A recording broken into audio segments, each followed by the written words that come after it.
જય જોહાર મિત્રો। 15મી નવેમ્બર 150મી જન્મ જયંતિ નેત્રંગ ખાતે થવા જઈ રહી છે। ત્યાં તમામ આદિવાસી સમાજ સર્વ સમાજનું અમે સ્વાગત કરીએ છીએ। આજે દેશના વડાપ્રધાન શ્રી 30 અને 31 ઓક્ટોબરે નર્મદા જિલ્લામાં એ 2 દિવસ રોકાયા અને આજે દેશના વડાપ્રધાને પણ આજે એમણે 15 દિવસમાં ડેડિયાપાડા જે ચૈતરભાઈનો જે મત વિસ્તાર છે અને ચૈતરભાઈએ જે ત્યાં પ્રતિમા મૂકી છે બિરસા મુંડાજીની, એનો વિરોધ ભારતીય જનતા પાર્ટીએ જે તે સમયે ભૂતકાળમાં કર્યો હતો અને આજે આ ભારતીય જનતા પાર્ટીના નેતાઓ આજે પ્રભાત શેરી આજે ઢોલ વગાડીને આજે લોકોને આમંત્રણ આપી રહ્યા છે।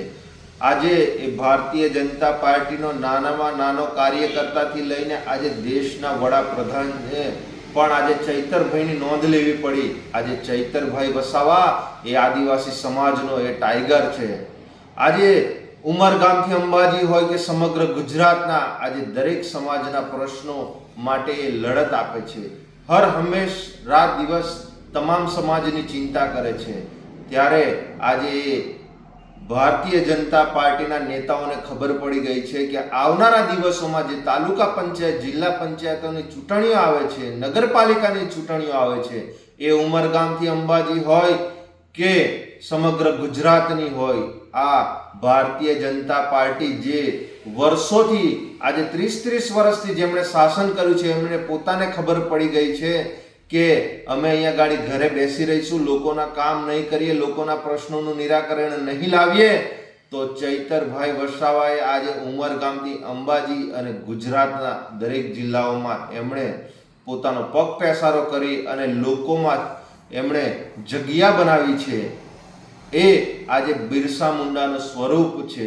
આજે દેશના વડાપ્રધાને જો ફક્ત 15 દિવસમાં જો ડેડિયાપાડાની મુલાકાત લેવી પડે એ ચૈતરભાઈ માટે અને આદિવાસી સમાજ માટે એ ગૌરવની વાત છે કે આજે એક ડેડિયાપાડાના ધારાસભ્ય સમગ્ર ગુજરાતમાં નહીં પણ આજે દેશના વડાપ્રધાનને પણ પોતાના વિસ્તારમાં ફક્ત 15 દિવસમાં લાવવાની આજે ચિંતાનો વિષય છે ભારતીય જનતા પાર્ટીનો।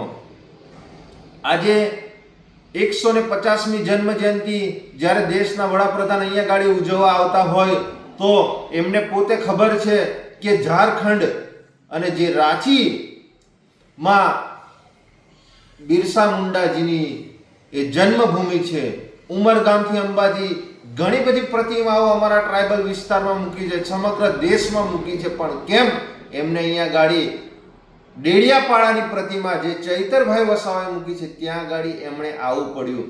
ક્યાંક ને ક્યાંક અહીંયા ભારતીય જનતા પાર્ટીને ડર સતાવી રહ્યો છે, એમના આકાઓને ડર સતાવી રહ્યો છે। એટલે દેશના વડાપ્રધાન દ્વારા કહેવામાં આવ્યું કે આપણે અહીંયા ગાડી 150મી જન્મ જયંતિ ઉજવે।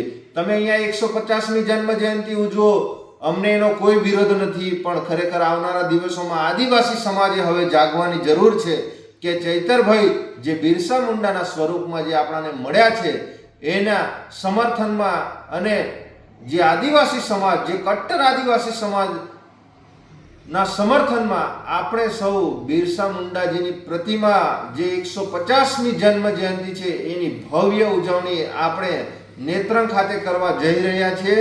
તો આપ તમામ મારા દરેક સમાજના ભાઈઓ બહેનો, મારા યુવા સાથી મિત્રો અને નમ્ર વિનંતી કરીએ છીએ કે આવો આપણે સૌ સાથે મળીને 150મી જન્મ જયંતિની ભવ્ય ઉજવણી આપણે નેત્રંગ ખાતે આપણે કરી રહ્યા છીએ। તો આપણે ચૈતરભાઈ વસાવા અને એમની ટીમનું મનોબળ વધારવા આપણે ખૂબ મોટી સંખ્યાએ આપણે સ્વયંભૂ ત્યાં જઈએ એવી આપ સૌને દિલથી અમે આપને હાર્દિક આમંત્રણ આપીએ છીએ। જય જોહાર, જય આદિવાસી।